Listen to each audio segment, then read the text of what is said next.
علیکم. رات کے 8 بجے ہیں. یہ ریڈیو پاکستان ہے. خبرنامے کے ساتھ حاضر ہیں تسکین ظفر اور نعیم زبیری. پہلے اہم خبروں کا خلاصہ. کربلا میں حضرت امام حسین رضی اللہ تعالی عنہ اور ان کے رفقا کی عظیم قربانی کو خراج عقیدت پیش کرنے کے لیے کل 10 محرم الحرام کو یوم عاشور منایا جائے گا. وفاقی تحقیقاتی ادارہ انٹر سروسز انٹیلیجنس اور انٹیلیجنس بیورو پر مشتمل 6 رکنی مشترکہ تحقیقاتی ٹیم تشکیل دے دی گئی ہے جو ریاستی اداروں کے خلاف سوشل میڈیا پر چلائی گئی مذموم مہم کی تحقیقات کرے گی.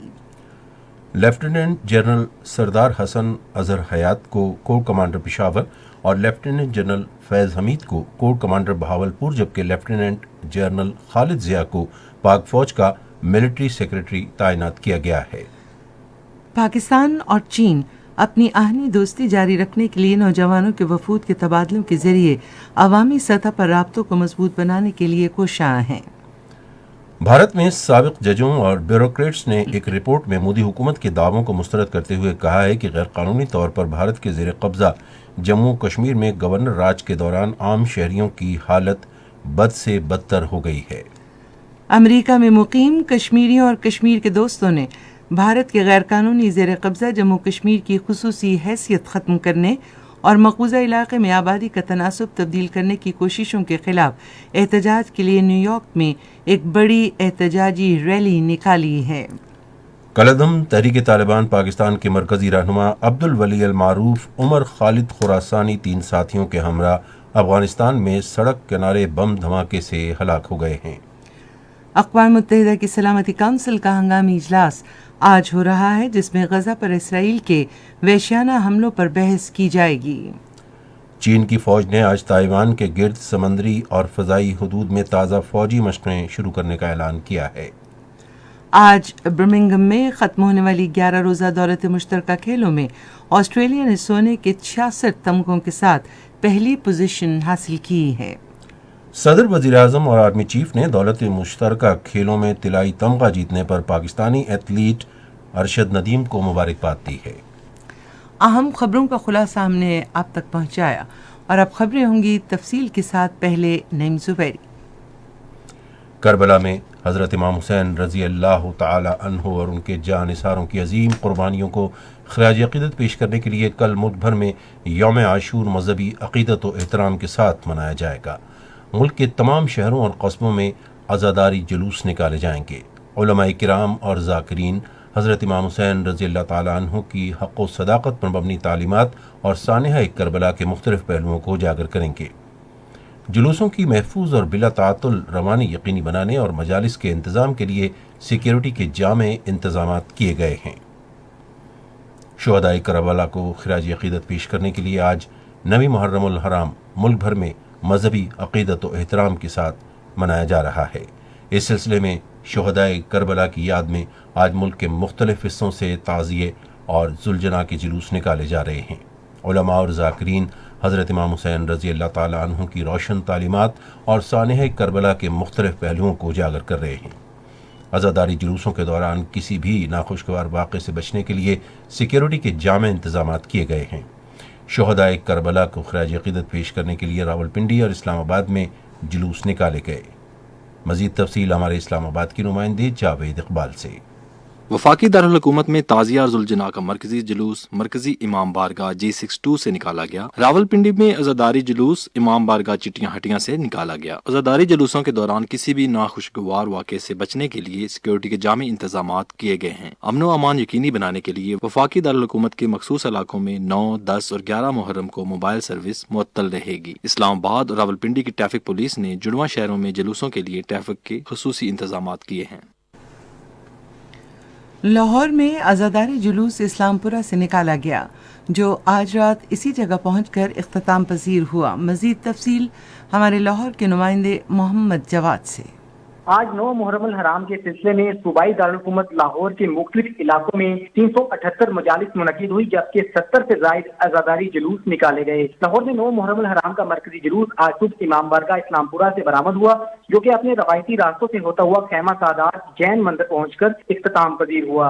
اس موقع پر سیکورٹی کے بھی سخت انتظامات کیے گئے، جبکہ بیشتر مقامات پر موبائل فون سروس بھی بند رہی۔ کراچی میں 9 محرم الحرام کا جلوس آج تیسرے پہر نشتر پاک سے نکالا گیا، جو مغرب کے بعد امام بارگاہ ایرانیان حسینیہ پہنچ کر اختتام پذیر ہوا۔ مزید تفصیل ہمارے کراچی کے نمائندے محمد وقاص سے۔ کراچی کے مختلف علاقوں سے آج 9 محرم الحرام کے جلوس برآمد اور مجالس کا انعقاد کیا گیا۔ شہر میں کسی بھی ناخوشگوار صورتحال سے نمٹنے کے لیے جلوس کے راستوں پر سیکیورٹی کے سخت انتظامات کیے گئے تھے۔ پاکستان رینجر سندھ، پولیس اور دیگر قانون نافذ کرنے والے اداروں کے اہلکاروں کو سیکیورٹی فراہم کرنے کے لیے جلوس کی گزرگاہوں اور مجالس پر تعینات کیا گیا تھا۔ مرکزی جلوس کی CCTV کے ذریعے نگرانی بھی کی جاتی رہی اور جلوس کے راستوں پر عام ٹریفک کا داخلہ بند رہا۔ امن و امان کو برقرار رکھنے کے لیے شہر بھر میں 12 محرم الحرام تک ڈبل سواری اور ڈرون کیمروں کے استعمال پر مکمل پابندی عائد ہے، جبکہ موبائل فون سروس بھی آج جزوی طور پر معطل رہی۔ کراچی کے بعد آپ کو پشاور لیے چلیں گے، جہاں 9 محرم کا مرکزی جلوس امام بارگاہ حسینیہ ہال صدر روڈ سے نکالا گیا، جو شام کو اسی جگہ واپس پہنچ کر ختم ہوا۔ مزید تفصیل پشاور کے نمائندے جوہر علی سے۔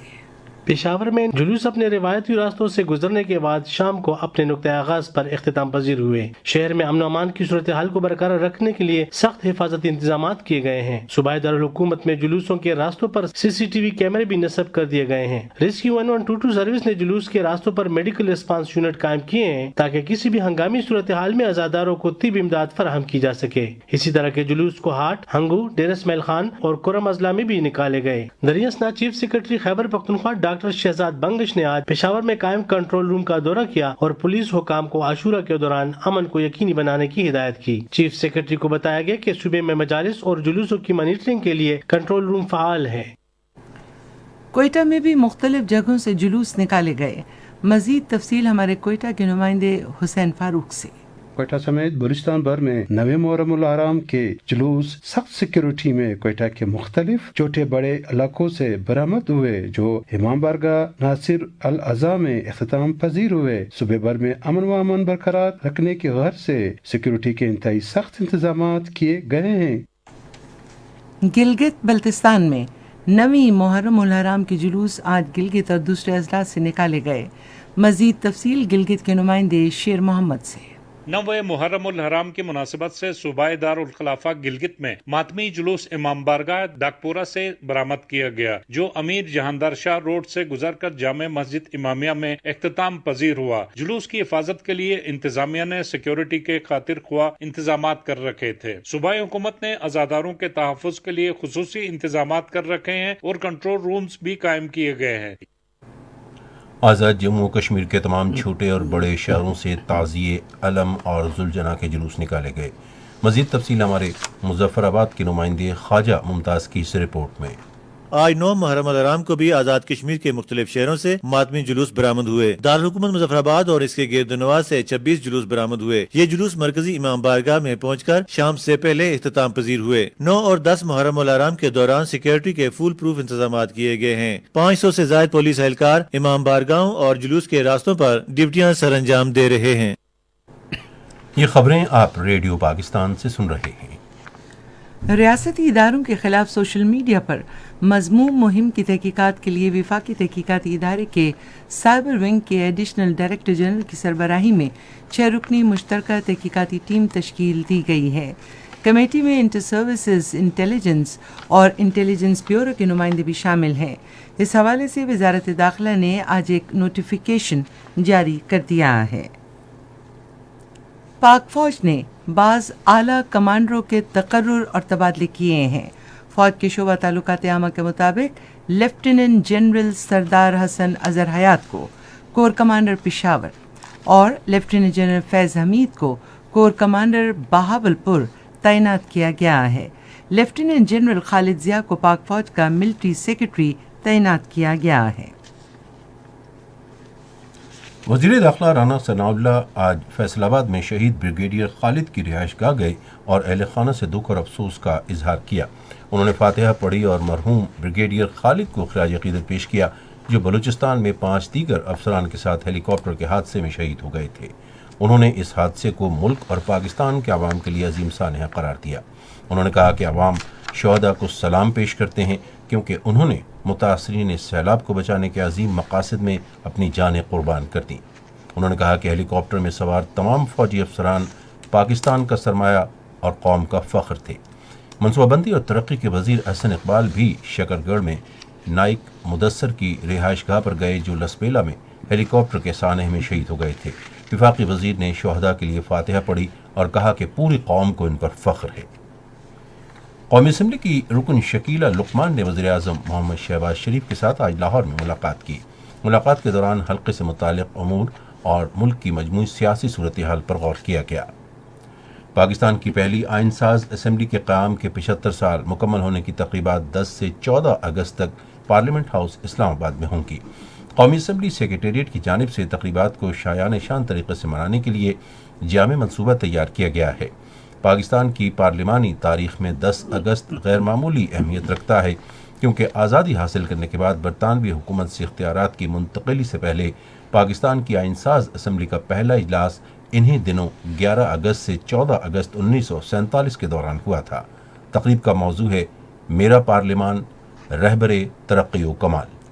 چین میں پاکستان کے سفیر معین الحق نے کہا ہے کہ چین اور پاکستان نوجوانوں کے 2 طرفہ وفود کے تبادلوں کو مستحکم کرنے کے لیے کوشاں ہیں. بیجنگ میں ایک تقریب سے خطاب کرتے ہوئے انہوں نے کہا کہ چین اور پاکستان کے درمیان نوجوانوں کے وفود کے تبادلے انتہائی اہم ہیں اور یہ تبادلے دونوں ممالک کے درمیان آہنی دوستی کو برقرار رکھنے کی بنیاد ہیں. سابق وزیر اعظم اور سینیٹر سید یوسف رضا گیلانی نے کہا ہے کہ سابقہ حکومت کی جانب سے عالمی مالیاتی فنڈ کے ساتھ سخت شرائط پر معاہدہ ملک میں مہنگائی کی اصل وجہ ہے. ملتان میں صحافیوں سے گفتگو کرتے ہوئے انہوں نے کہا کہ عالمی معاہدے کسی سیاسی جماعت کے ساتھ نہیں بلکہ ملک کے ساتھ کیے جاتے ہیں اور حکومت کو ان کا احترام کرنا چاہیے. انہوں نے کہا کہ گزشتہ حکومت نے عالمی مالیاتی فنڈ کے ساتھ سخت شرائط پر معاہدے کیے اور موجودہ حکومت ان معاہدوں پر عمل درآمد کی پابند ہے جس کے نتیجے میں مہنگائی ہوئی. پنجاب کے وزیر اعلیٰ چودھری پرویز الہی نے راولپنڈی میں نالہ لئی کے ساتھ رنگ روڈ اور ایکسپریس وے منصوبوں پر کام شروع کرنے کی ہدایت کی ہے. لاہور میں ایک اجلاس کی صدارت کرتے ہوئے انہوں نے کہا کہ نالہ لئی کے ساتھ ایکسپریس وے منصوبہ 46 ارب روپے کی لاگت سے مکمل ہوگا. وزیر اعلیٰ نے منصوبوں میں شفافیت یقینی بنانے کی ہدایت کی. الشیخ السید علی بن عثمان الحجویری المعروف حضرت داتا گنج بخش رحمۃ اللہ علیہ کے مزار کو 979واں سالانہ غسل دینے کی تقریب آج لاہور میں منعقد ہوئی. پنجاب کے وزیر اعلیٰ چودھری پرویز الہی نے عرق گلاب سے عظیم صوفی کے مزار کو غسل دینے کے فرائض سر انجام دیے اور مزار پر پھول چڑھائے. اس موقع پر امن، سلامتی اور ملک کی خوشحالی کے لیے دعائیں کی گئیں. بہت بڑی تعداد میں عقیدت مند بھی موجود تھے. بلوچستان میں حالیہ سیلاب سے شدید متاثر ہونے والے مچھ پل کو ہلکی ٹریفک کے لیے بحال کر دیا گیا ہے. وزیر اعلیٰ میر عبد القدوس بزنجو نے ہنگامی بنیادوں پر پل بحالی پر اطمینان کا اظہار کرتے ہوئے مواصلات کے محکمے کی کوششوں کو سراہا. یہ خبریں ریڈیو پاکستان سے نشر کی جا رہی ہیں. بھارت میں سابق ججوں اور بیوروکریٹس نے ایک رپورٹ میں مودی حکومت کے دعووں کو مسترد کرتے ہوئے کہا ہے کہ غیر قانونی طور پر بھارت کے زیر قبضہ جموں کشمیر میں گورنر راج کے دوران عام شہریوں کی حالت بد سے بدتر ہو گئی ہے. کشمیر میڈیا سروس کے مطابق یونین ٹیریٹری کے 3 سال جموں کشمیر میں انسانی حقوق کے عنوان سے جاری رپورٹ میں کہا گیا ہے کہ انسانی حقوق کے کارکنوں اور صحافیوں کو بغاوت اور انسداد دہشت گردی کے کالے قوانین کے ذریعے نشانہ بنایا جا رہا ہے. رپورٹ میں مقبوضہ وادی کشمیر کی صورتحال کے بارے میں مودی حکومت کے موقف کے بالکل برعکس منظر کشی کی گئی ہے. ادھر بھارت کے بدنام ضمانت تحقیقاتی ادارے نیشنل انویسٹیگیشن ایجنسی نے بھارتی سینٹرل ریزرو پولیس فورس اور بھارتی پولیس کے ہمراہ آج جموں اور ڈوڈا میں مختلف مقامات پر چھاپے مارے جن میں بیشتر چھاپے جماعت اسلامی کے کارکنوں اور رہنماؤں کی رہائش گاہوں پر مارے گئے. کل جماعتی حریت کانفرنس نے سری نگر میں جاری ایک بیان میں سری نگر میں 8 محرم الحرام کے جلوس کے شرکاء پر طاقت کے وحشیانہ استعمال اور درجنوں عزاداروں کی گرفتاری کی شدید مذمت کی ہے۔ حریت کانفرنس نے مقبوضہ کشمیر میں بھارت کے انسانیت کے خلاف جرائم کو رکوانے کے لیے عالمی برادری سے مداخلت کا مطالبہ کیا ہے۔ امریکہ میں مقیم کشمیریوں نے اپنے حامیوں کے ہمراہ شدید بارش کے باوجود نیو یارک میں تاریخی ٹائم اسکوائر پر ریلی نکالی۔ یہ ریلی دفعہ 370 کے منسوخی کو 3 برس مکمل ہونے اور راشٹریہ سوائم سیوک سنگھ کی سربراہی میں بھارتی حکومت کی جانب سے مقبوضہ کشمیر میں نئے ڈومیسائل قانون کے نفاذ کے خلاف بطور احتجاج نکالی گئی۔ ڈاکٹر غلام نبی فائی سمیت مقررین نے اس موقع پر افسوس کا اظہار کیا کہ کشمیریوں کو کسی طرح کی کوئی آزادی حاصل نہیں، بلکہ انہیں صرف قتل عام، تباہی اور مظالم کا سامنا ہے۔ تحریک انصاف کے نائب چیئرمین شاہ محمود قریشی نے بھارت کے غیر قانونی زیر قبضہ جموں و کشمیر میں محرم الحرام کے دوران ماتمی جلوسوں اور مجالس پر پابندی عائد کرنے کے لیے بھارتیہ جنتا پارٹی کے بالادستی پر مبنی اقدام کی مذمت کرتے ہوئے دفتر خارجہ سے پاکستان میں بھارتی سفیر سے احتجاج کرنے کا مطالبہ کیا ہے۔ پوری دنیا میں منعقد کیے جا رہے ہیں، لیکن صرف مقبوضہ کشمیر میں بھارتی فوج نے عوام کو ان کے مذہبی حقوق سے محروم کر رکھا ہے۔ کالعدم تحریک طالبان پاکستان کے مرکزی رہنما عبدالولی المعروف عمر خالد خراسانی 3 ساتھیوں سمیت پکتیکا کے صوبے میں سڑک کنارے بم دھماکے سے ہلاک ہو گئے ہیں۔ ذرائع ابلاغ کے مطابق عمر خالد خراسانی حالیہ برسوں میں پاکستان میں مبینہ طور پر خطرناک حملوں میں ملوث تھے۔ افغانستان کے غیر ملکی اثاثے منجمد ہونے کے باعث ملک میں غذائی قلت، حمل ضائع ہونے اور صحت کی سہولتوں کی کمی سے نوزائیدہ بچوں کی اموات دگنی ہو گئی ہیں۔ برطانوی نشریاتی ادارے کی رپورٹ کے مطابق خصوصاً بدخشاں صوبے میں شیرخوار بچوں کو اپنی بقا کے خطرات لاحق ہیں۔ رپورٹ میں کہا گیا ہے کہ جنگ زدہ ملک میں صحت عامہ کے اخراجات اٹھانے والے غیر ملکی اثاثے منجمد ہونے کے باعث خواتین کو درد کم کرنے والی ادویات اور ڈاکٹرز کی شدید قلت کا سامنا ہے۔ امریکہ کے صدر جو بائیڈن نے جنوبی ریاست نیو میکسیکو کے شہر البوکارکو میں 2 پاکستانیوں سمیت 4 مسلمان شہریوں کے قتل کی مذمت کی ہے۔ ٹویٹر پر ایک پوسٹ میں انہوں نے کہا کہ امریکہ میں ایسے نفرت انگیز حملوں کی کوئی گنجائش نہیں۔ ایک ہفتے کے دوران قتل ہونے والوں میں نعیم حسین اور محمد افضال حسین کا تعلق پاکستان سے ہے، جبکہ آفتاب حسین اور محمد احمدی افغان شہری تھے۔ نیو میکسیکو کی پولیس اور وفاقی ادارے ان واقعات کی تحقیقات کر رہے ہیں۔ اقوام متحدہ کی سلامتی کونسل غزہ پر اسرائیل کی ظالمانہ حملوں پر غور کرنے کے لیے آج ایک ہنگامی اجلاس منعقد کرے گی۔ اجلاس کا مطالبہ متحدہ عرب امارات کے ساتھ چین، فرانس، آئرلینڈ اور ناروے نے کیا ہے۔ اجلاس میں سلامتی کونسل کے ارکان جامع اور منصفانہ امن کے حصول کے لیے عالمی کوششوں کی حمایت اور حالیہ پیش رفت پر تبادلہ خیال کریں گے۔ اقوام متحدہ میں فلسطین کے سفیر ریاض منصور نے زور دیا ہے کہ سلامتی کونسل فلسطینی عوام کو بین الاقوامی تحفظ فراہم کرنے کے ساتھ اسرائیل کی جارحیت روکنے، اس کی مذمت اور بین الاقوامی امن و سلامتی کو قائم رکھنے کی ذمہ دار ہے۔ اقوام متحدہ اور امریکہ کے لیڈروں نے اسرائیل اور فلسطین پر زور دیا ہے کہ جنگ بندی کے معاہدے کی پابندی کریں۔ امریکہ کے صدر جو بائیڈن نے ایک بیان میں جنگ بندی کو سراہا اور تمام فریقوں پر زور دیا کہ اس پر مکمل طور پر عمل کریں اور غزہ کے علاقے میں ایندھن اور انسانی امدادی سامان کی فراہمی کو یقینی بنایا جائے۔ مصر کی ثالثی کے نتیجے میں اسرائیل اور فلسطین کے درمیان کل رات جنگ بندی کا سمجھوتا طے پایا تھا۔ گزشتہ 3 روز میں اسرائیل کے وحشیانہ فضائی حملوں میں 12 بچوں سمیت کم سے کم 44 شہری ہلاک ہو گئے تھے۔ ادھر فلسطین کی وزارت صحت نے بتایا ہے کہ اسرائیلی حملوں میں فلسطینیوں کی شہادتوں کے ساتھ 300 سے زیادہ افراد زخمی بھی ہوئے۔ چین کی فوج نے آج تائیوان کی سمندری اور فضائی حدود میں نئی فوجی مشقیں کرنے کا اعلان کیا ہے۔ چین کی مشرقی کمان نے کہا ہے کہ وہ مشترکہ مشقیں کریں گے جن میں آبدوزوں کو ہدف بنانے اور سمندر میں حملوں کی کارروائیوں پر توجہ مرکوز کی جائے گی۔ چین کے جنگی جہازوں، لڑاکا طیاروں اور ڈرونز نے تائیوان کے ارد گرد غیر معمولی پروازیں کی۔ ادھر ایک بیان میں چین کے وزیر خارجہ وانگ چی نے کہا کہ تائیوان امریکہ کا نہیں بلکہ چین کا حصہ ہے۔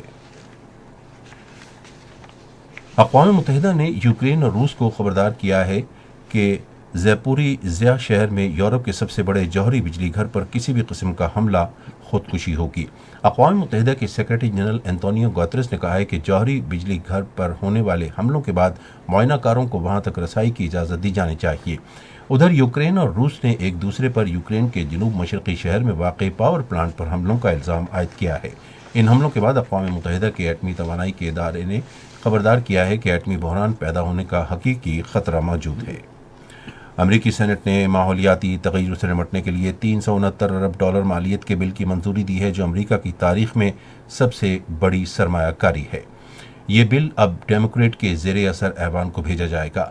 مہنگائی میں کمی کے اقدامات تجویز کرنے والے ماہرین کا کہنا ہے کہ اس بل سے 2030 تک ملک میں کاربن کے اخراج میں 40% تک کمی آئے گی۔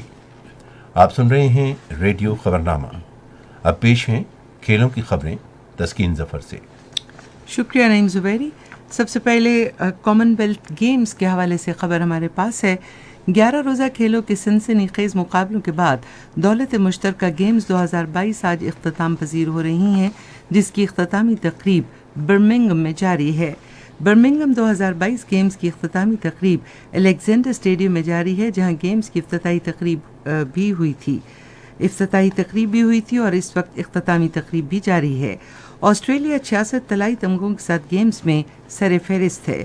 آسٹریلیا نے مجموعی طور پر 176 میڈلز حاصل کیے، جس میں 66 طلائی، 57 چاندی اور 53 کانسی کے تمغے شامل ہیں۔ انگلینڈ نے 168 تمغوں کے ساتھ دوسرے نمبر پر، جس میں 55 طلائی، 60 چاندی اور 53 کانسی کے تمغے شامل ہیں۔ کینیڈا 26 طلائی، 32 چاندی اور 34 کانسی کے تمغوں سمیت 92 تمغوں کے ساتھ تیسرے نمبر پر ہے۔ پاکستان نے مجموعی طور پر 8 تمغے جیتے، جس میں 2 طلائی، 3 چاندی اور 3 کانسی کے تمغے شامل ہیں۔ دولت مشترکہ گیمز کی اختتامی تقریب میں کوئن بیٹن 2026 کے گیمز کے میزبان ملک کے حوالے کی جائے گی۔ 2026 کی دولت مشترکہ گیمز آسٹریلیا کے شہر وکٹوریہ میں ہوں گی۔ بیٹن 2026 میں وکٹوریہ پہنچنے سے قبل تمام 72 ملکوں میں لائی جائے گی۔ صدر، وزیر اعظم اور بری فوج کے سربراہ نے دولت مشترکہ گیمز میں سونے کا تمغہ جیتنے پر پاکستانی ایتھلیٹ ارشد ندیم کو مبارکباد پیش کی ہے۔ صدر ڈاکٹر عارف علوی نے اپنے ٹویٹ میں جیولن تھرو میں تاریخ رقم کرنے اور دولت مشترکہ گیمز میں سونے کا تمغہ جیتنے پر ارشد ندیم کو مبارکباد دی۔ انہوں نے کہا کہ قوم کو آپ پر فخر ہے۔ وزیر اعظم شہباز شریف نے آج اپنے ایک الگ ٹویٹ میں ارشد ندیم کو اس شاندار کامیابی پر مبارکباد پیش کی۔ انہوں نے کہا کہ ارشد ندیم نے دولت مشترکہ گیمز میں سونے کا تمغہ جیت کر پاکستان کا سر فخر سے بلند کر دیا۔ وزیر اعظم نے دولت مشترکہ گیمز میں تمام پاکستانی ایتھلیٹس کی کارکردگی کو بھی سراہا۔ انہوں نے مزید کہا کہ نو بٹ اور ارشد ندیم نے دولت مشترکہ گیمز میں سونے کا تمغہ حاصل کیا۔ طاہر شریف، زمان انور اور انعام بٹ نے چاندی اور شاہ حسین، علی اسد اور عنایت اللہ نے کانسی کا تمغہ حاصل کر کے ان سمیت تمام پاکستانیوں کا سر فخر سے بلند کر دیا۔ بری فوج کے سربراہ جنرل باجوہ نے بھی دولت مشترکہ گیمز میں غیر معمولی کارکردگی پیش کرتے ہوئے نئے ریکارڈ قائم کرنے پر، تاریخ رقم کرنے پر ارشد ندیم کو مبارکباد دی۔ فوج کے شعبہ تعلقات عامہ کے ایک ٹویٹ میں انہوں نے ارشد ندیم کو قوم کا فخر قرار دیتے ہوئے انہیں قومی ہیرو قرار دیا۔ ادھر وزیر اعلیٰ بلوچستان میر عبدالقدوس بزنجو نے ایک بیان میں ارشد ندیم کو مبارکباد دی۔ پاکستان کے اولمپئن جیولن تھرو ایتھلیٹ اور دولت مشترکہ گیمز کے گولڈ میڈلسٹ ارشد ندیم کو ان کی تاریخی فتح کا یہ غیر معمولی صلہ ملا ہے۔ ارشد ندیم نے اپنے ایک ویڈیو پیغام میں کہا کہ بین الاقوامی اولمپک کمیٹی نے انہیں پیرس اولمپک 2024 کی تیاریوں کے حوالے سے اسکالرشپ سے نوازا ہے۔ کھیلوں کی خبریں ہم نے آپ تک پہنچائیں اور اب نعیم زبیری کی جانب اور ان سے جانتے ہیں تجارت کی دنیا کا احوال۔ پاکستان بزنس فورم نے تاجر برادری پر زور دیا ہے کہ اپنی تجارتی اور صنعتی سرگرمیوں میں خواتین کی زیادہ سے زیادہ شمولیت یقینی بنانے کے ان کی حوصلہ افزائی کرے۔ ان خیالات کا اظہار پاکستان بزنس فورم خواتین ونگ کی چیئرپرسن عائشہ فاروقی نے آج لاہور میں تاجر برادری کے وفد سے گفتگو کرتے ہوئے کیا۔ انہوں نے کہا کہ خواتین ملک کی آبادی کا نصف ہیں اور ان کی مکمل شرکت کے بغیر قوم ترقی نہیں کر سکتی۔ عائشہ فاروقی نے کہا کہ صنعت میں ہنرمندوں کی بڑھتی ہوئی مانگ پوری کرنے کی غرض سے خواتین کو مختلف کاروباری کی بنیاد پر آگاہی فراہم کرنے کے لیے ملک بھر میں ٹیکنیکل کورسز کا بھی آغاز کیا جانا چاہیے۔ ایوان صنعت و تجارت اسلام آباد آئندہ ماہ کی 9 تاریخ سے پاک چین دوستی مرکز اسلام آباد میں ICCI Pakistan property housing and construction expo 2022 کا اہتمام کرے گا۔